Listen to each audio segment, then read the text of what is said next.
नमस्कार, मैं हूं आलोक कुमार और आप देख रहे हैं सटीक इलाज, एक ऐसा मंच जहां हम बात करते हैं आपकी सेहत से जुड़ी उन बीमारियों की जो दिखने में आम लगती है लेकिन समय पर इलाज ना हो तो जानलेवा बन सकती है। आज का विषय है निमोनिया, वो बीमारी जो खासतौर पर बच्चों, बुजुर्गों और कमजोर इम्यूनिटी वाले लोगों के लिए गंभीर साबित हो सकती है। सर्दी खांसी जैसी शुरुआत करने वाला निमोनिया कई बार आईसीयू तक पहुंचा देता है, लेकिन सवाल यह है क्या हम समय पर इसके लक्षण पहुंचाते हैं, क्या इलाज के प्रति हमारी जागरूकता पर्याप्त है और सबसे जरूरी इससे बचने का सटीक इलाज क्या है।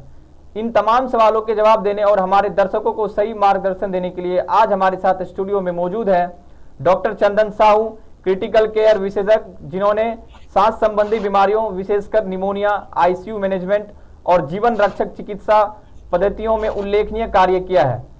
डॉक्टर साहू, आपका सटीक इलाज में बहुत बहुत स्वागत है। नमस्कार जी, धन्यवाद।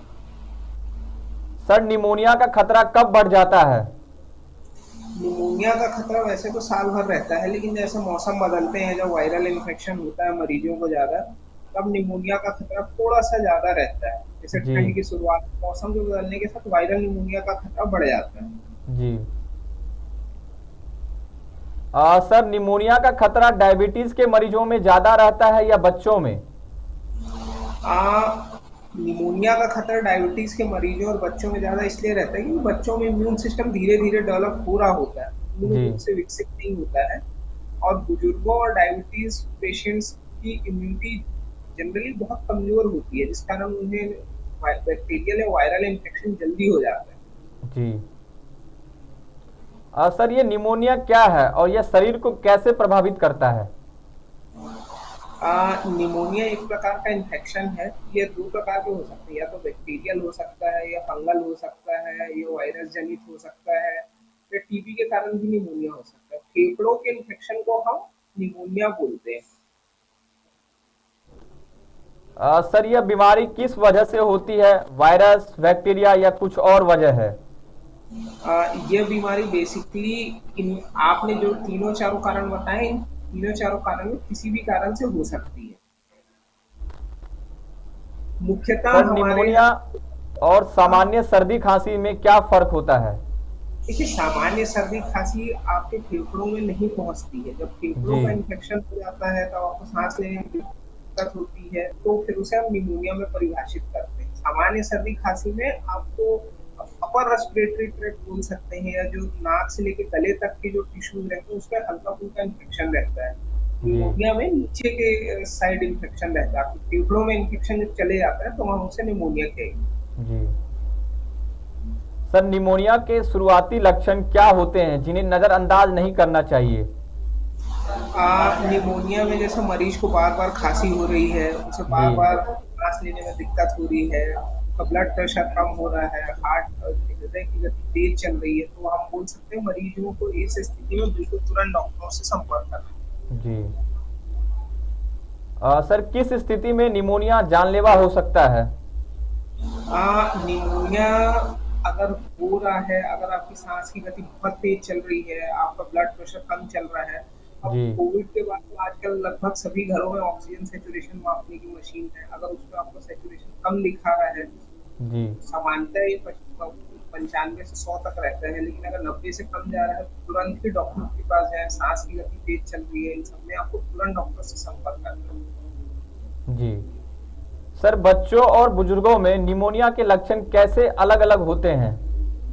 अब बच्चों और बुजुर्गों में ये होता है कि बच्चों में सबसे पहले निमोनिया में खांसी से ज़्यादा तेज सांस चल रहा हो, पहले जी आता है। उनके साथ बहुत जल्दी बहुत तेज-तेज वो साँसें लेते हैं, है ना? पसलियाँ चलना जिसको हम बोलते हैं, बच्चों में पसलियाँ चलने लगती हैं।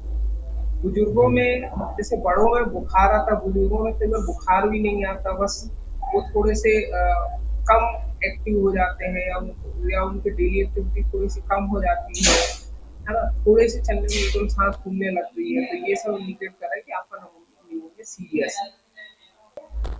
सर, निमोनिया का जोखिम और बचाव क्या है? निमोनिया का बचाव तो बेसिकली सबसे अच्छा है, हम कहीं भी भीड़ भाड़ वाले जगहों पे जाए तो मास्क का उपयोग करें। ठीक है, मास्क का उपयोग करने से जो निमोनिया के वायरस या बैक्टीरिया वो सीधे आपके फेफड़ों तक नहीं पहुंच पाएंगे। नाक में बार बार अगर कहीं ऐसी जगह जाए, किसी ऐसे व्यक्ति से मिले जिसको सर्दी खांसी ऑलरेडी है, तो उसे हाथ मिलाने से बचे। और अगर हम कभी कहीं भी बाहर से आते हैं, हाथ को सैनिटाइजर से धोए। इन सारी चीजों से आप निमोनिया से बच सकते सर किन लोगों को निमोनिया होने का खतरा सबसे ज्यादा होता है? हैं। सबसे ज्यादा खतरा निमोनिया बुजुर्गों में ज्यादा होता है। इम्यूनो कॉम्प्रोमाइज एक स्टेट होती है जिसमें मरीज की मतलब क्षमता रोग रोधक क्षमता कम होती है, उनमें निमोनिया ज्यादा हो सकता है। ब्लड कैंसर के मरीजों में निमोनिया की शिकायत ज्यादा हो सकती है। लंग्स की बीमारी होती है जिसको आईएलडी बोलते हैं, उनमें निमोनिया की शिकायतें ज्यादा होती हैं। या ऐसे कोविड के मरीज जिनमें डॉक्टरों ने बोला है कि इनकी लंग की कैपेसिटी कम बची है, उनमें निमोनिया होने की ज्यादा शिकायतें हैं।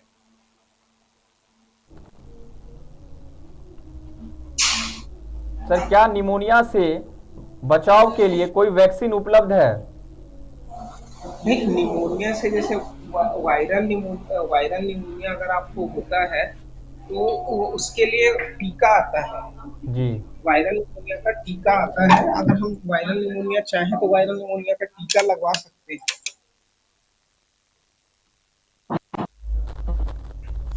इसको फ्लू वैक्सीन बोलते हैं। इससे जी। हम वायरल निमोनिया का टीका लगवा सकते हैं। जी।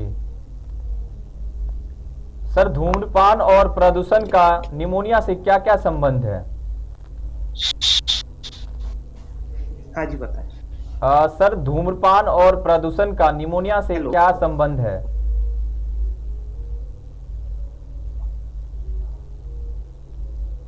सर आवाज आ रही है मेरी आपको? जी जी, आ रही आ रही। दरवाजा खोलो। सर मेरा अगला सवाल है, हाँ, बताएं। धूम्रपान और प्रदूषण का निमोनिया से क्या संबंध है? धूम्रपान से निमोनिया की शिकायत बढ़ सकती है। कोई भी व्यक्ति जो धूम्रपान करता है, उसे निमोनिया की शिकायत बढ़ सकती है। जी। क्योंकि धूम्रपान करने से आपकी जो फेफड़े हैं वो कमजोर हो जाते हैं। ठीक है, तो निमोनिया की शिकायतें धूम्रपान के मरीजों में धूम्रपान करने वालों में ज्यादा होगी। अब धूम्रपान वैसे ही स्वास्थ्य के लिए बहुत हानिकारक है, तो हम कोशिश करें कि हम धूम्रपान से बचें। और सर और प्रदूषण का प्रदूषण निमोनिया से क्या संबंध है? प्रदूषण ऐसा रहता है, जब प्रदूषित हवा वो आपके पूरे ही फेफड़ों को कमजोर करती है, जी। तो उससे भी निमोनिया की शिकायत बढ़ती है। जब प्रदूषण बढ़ता है तो जो अस्थमा के मरीज होते हैं उनमें अस्थमा के अटैक आने की संभावना बढ़ जाती है। अगर कहीं मान लो किसी को निमोनिया के लिए अगर वो प्रोन है और कोई इन्फेक्शन है, प्रदूषण से उसको और बढ़ा दे। प्रदूषण निमोनिया के लिए घातक फैक्टर है। जी। सर निमोनिया का क्या क्या इलाज है और क्या देखभाल हम निमोनिया के लिए कर सकते हैं? आ, जैसे कि मैंने आपको बताया, निमोनिया के लिए सबसे पहले आपको डॉक्टर से संपर्क करना होगा। जी। सबसे पहले आप डॉक्टर से संपर्क करें, इलाज पूरा लें। कई बार ऐसा होता है डॉक्टर आपको 10 दिन की दवा लिखता है, आप 3 दिन दवा खा के अच्छा हम तो ठीक हो गए, छोड़ देते हैं। जी। तो डॉक्टर की सलाह लें, डॉक्टर की दी गई पूरी दवा पूरे समय तक लें। जी। ठीक है। और तीसरा रहता है कि अगर आपको ऐसा लगता है कि आपकी तबीयत खराब ज्यादा हो रही है, तो तुरंत किसी ऐसे हॉस्पिटल में संपर्क करें जहाँ भर्ती की व्यवस्था हो। जी। अगर आपको डॉक्टर बोलता है कि आपको भर्ती हो, तो डॉक्टर की सलाह माने। जी। सर निमोनिया का इलाज किस स्तर पर संभव है, घर, क्लिनिक या अस्पताल में? निमोनिया का इलाज तीनों स्तर पे संबंध है। अगर आपकी बीमारी बहुत माइल्ड है तो आप घर पे भी इलाज, घर घर का मतलब ये है कि डॉक्टरी सलाह से आप घर पे इलाज लें, जी। खुद से इलाज ना लें। ठीक है। दूसरा, जी। अगर आपकी स्थिति थोड़ी सी नाजुक होती है, आपको जरूरत पड़ती है, तो हो सकता है आपको सामान्य वार्ड में रखकर इलाज किया जाए। लेकिन अगर आपकी स्थिति बहुत ज्यादा खराब है, आप अगर मरीज अपना ऑक्सीजन सेचुरेशन जिसको हम SpO2 बोलते हैं नहीं मेंटेन कर पा रहा है, तो फिर जी। निमोनिया के मरीजों को हम भर्ती करते हैं, आईसीयू में भर्ती करते हैं। फिर उन्हें हम वेंटिलेटर का सपोर्ट देते हैं ताकि वो जल्दी ठीक हो पाए और वो सांस ले पाए। जी। और एक भ्रांति ये फैली हुई है समाज में कि जिसे जैसे किसी निमोनिया के मरीज को वेंटिलेटर पर डाल दिया तो अब वो नहीं बचेगा। ऐसा नहीं है। जी। मरीज की जान बचाने के लिए कई बार उन्हें वेंटिलेटर पर डालना बहुत आवश्यक होता है, जिनसे बहुत सारे मरीजों की जान बचती है। तो इन जी। भ्रांतियों में ना पड़े कि वेंटिलेटर पर डालने से मरीज नहीं बचेगा। जी। क्या समय पर इलाज से निमोनिया पूरी तरह ठीक हो सकता है? निमोनिया पूरी तरह से ठीक होने वाली बीमारी है। यह जी। समय पर अगर हम संपूर्ण इलाज लें तो मरीज संपूर्ण रूप से ठीक हो सकता है। जी। क्या एंटीबायोटिक हर तरह के निमोनिया में कारगर होते हैं?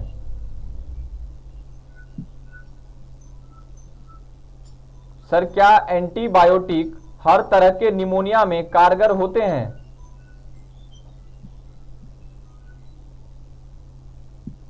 सर, आवाज आ रही है मेरी?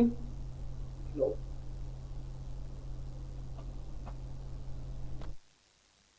सर, क्या एंटीबायोटिक हर तरह के निमोनिया में कारगर होते हैं? नहीं, एंटीबायोटिक बैक्टीरियल इन्फेक्शन में कारगर होते हैं। वायरल इन्फेक्शन में एंटीबायोटिक लेने की आपको जरूरत नहीं पड़ती। लेकिन क्योंकि कई मरीजों को वायरल इन्फेक्शन होने के बाद वो बैक्टीरियल इन्फेक्शन के लिए प्रोन होते हैं, अगर मरीज बुजुर्ग हैं तो फिर हम उन्हें एंटीबायोटिक कवरेज देते हैं। लेकिन सभी निमोनिया के मरीजों में एंटीबायोटिक देना आवश्यक नहीं। जी। ऑक्सीजन थेरेपी और वेंटिलेटर की जरूरत कब पड़ती है? ऑक्सीजन थेरेपी और वेंटिलेटर की जरूरत मरीज को जब पड़ती है जब मरीज अपना सांस खुद से नहीं ले पाते या उनका ऑक्सीजन सेचुरेशन की बहुत टेक्निकल चीज तो नहीं रही है आजकल। कोविड के सबको पता है, अगर जी। ऑक्सीजन सेचुरेशन मरीज स्वयं से मेंटेन नहीं कर पा रहा है, सबसे पहले हम उसे ऑक्सीजन लगाकर देखते हैं। अगर जी। ऑक्सीजन लगाने के बावजूद मरीज अगर कहीं मान लो सेचुरेशन नहीं मेंटेन कर पा रहा है तो हम उसे एक ऊपर वाला वेंटिलेटर होता है जिसको नॉन इन्वेजिव वेंटिलेशन NIV बोलते हैं, उसे लगाते हैं, तो आपके मुंह के ऊपर से यहाँ पे लगाया जाता है। जी। अगर उसके बाद भी अगर आपका सेचुरेशन नहीं इम्प्रूव होता है तो हम आपको वेंटिलेटर पे लेते हैं। जी। क्या चुनौतियां हैं? हाँ जी, ग्रामीण भारत में निमोनिया के इलाज की क्या क्या चुनौतियां हैं? ग्रामीण भारत में निमोनिया को लेकर बहुत सारी चुनौतियां हैं। एक तो सही समय में मरीज को खुद पता नहीं होता वो कितने कितने गंभीर रूप से बीमार हैं। जब वो हमारे सेंटर पे किसी बड़े शहरी सेंटर पे आते हैं तो काफी उनकी हालत नाजुक हो चुकी होती है, जिसमें उनकी जान बचाने का रिस्क बहुत ज्यादा होता है। प्राथमिक स्तर पे इलाज की अवेलेबिलिटी ना होना एक बहुत बड़ा रिस्क फैक्टर है। अगर हम निमोनिया का इलाज जल्दी चालू करें तो हम जल्दी स्वस्थ हो सकते हैं। सर, क्या सरकारी अस्पतालों में निमोनिया के इलाज की सुविधाएं पर्याप्त है? हाँ, सरकारी अस्पतालों में भी निमोनिया की पूरी सुविधाएं उपलब्ध है। आप जल्द से जल्द किसी भी डॉक्टर या अस्पताल में जाए, हम ये नहीं कहते आप किसी प्राइवेट अस्पताल में ही है, सरकारी अस्पतालों में भी निमोनिया के इलाज की पूरी सुविधाएं उपलब्ध। सर, बच्चों में निमोनिया की रोकथाम के लिए किन सावधानियों की जरूरत है? अब बच्चों में हम ये बोल सकते हैं कि निमोनिया के लिए हमें कोई बहुत बहुत कोई विशेष सावधानी के हिसाब से हम बच्चों में ऐसा कर सकते हैं कि बच्चों को ऐसी जगह ना लेके जाएं जहां उनके इन्फेक्टिव होने के चांसेस ज्यादा हो या इन्फेक्शन हो जी। ऐसी जगहों पर हम ना लेके, और अगर उनकी तबीयत खराब है तो उन्हें तुरंत चिकित्सक परामर्श उपलब्ध कराएं। तो आपने जाना कि निमोनिया एक साधारण खांसी जुकाम से कई अधिक गंभीर समस्या है, लेकिन अगर समय रहते लक्षणों को पहचाना जाए और उचित इलाज लिया जाए तो इससे बचाव पूरी तरह संभव है। हमारे साथ जुड़ने के लिए डॉक्टर चंदन साहू का हृदय से आभार, जिन्होंने सरल भाषा में इतने महत्वपूर्ण विषय को समझाया। मैं हूं आलोक कुमार, फिर मिलेंगे सटीक इलाज के अगले एपिसोड में एक नई बीमारी और उसके समाधान के साथ। तब तक अपना ख्याल रखें और स्वस्थ रहे। धन्यवाद।